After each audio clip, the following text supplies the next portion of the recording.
Histoire d'info ce matin, ce qui vous a inspiré, ce sont les mots de Najat Vallaud-Belkacem, c'était hier.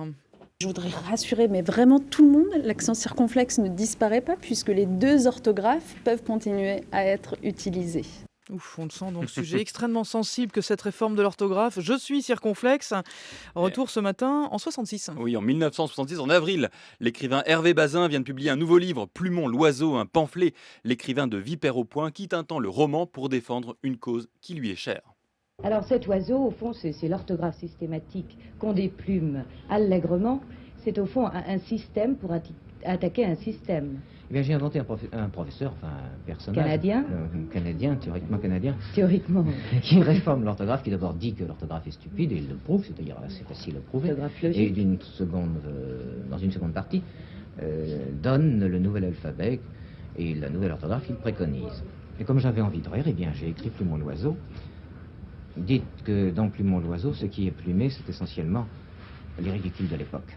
Violente charge contre la réforme de l'orthographe et avec elle, ceux qui la défendent, les ridicules de l'époque. Il faut dire qu'un an plus tôt avait été remis au gouvernement le rapport Bellé, Aristide Bellé, directeur de l'enseignement du premier degré, qui ici, une craie à la main devant un tableau, explique la nécessité de réformer l'orthographe.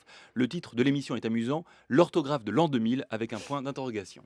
La langue française a la réputation d'être une langue cohérente et logique. C'est une des qualités de la langue dont les Français sont le plus fiers.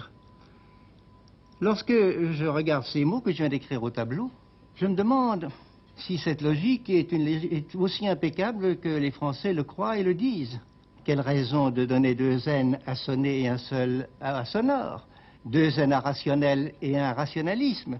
On pourrait multiplier ainsi des exemples surprenants et qui ne sont pas de nature à nous réjouir si nous tenons à notre réputation de bonne logique. Aristide Bellé est malin. Pour faire passer sa réforme, il en appelle à l'amour des Français pour leur langue. Il s'agit de rendre cette langue parfaitement logique en la rationalisant avec un seul N.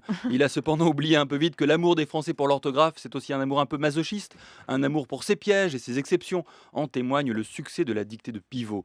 Le rapport Bellé, très ambitieux, sera enterré par le gouvernement, convaincu notamment par la Société des gens de lettres. Il faudra attendre 25 ans pour qu'une petite réforme soit envisagée en 1990 et encore donc 25 ans pour qu'elle soit enfin appliquée et eux.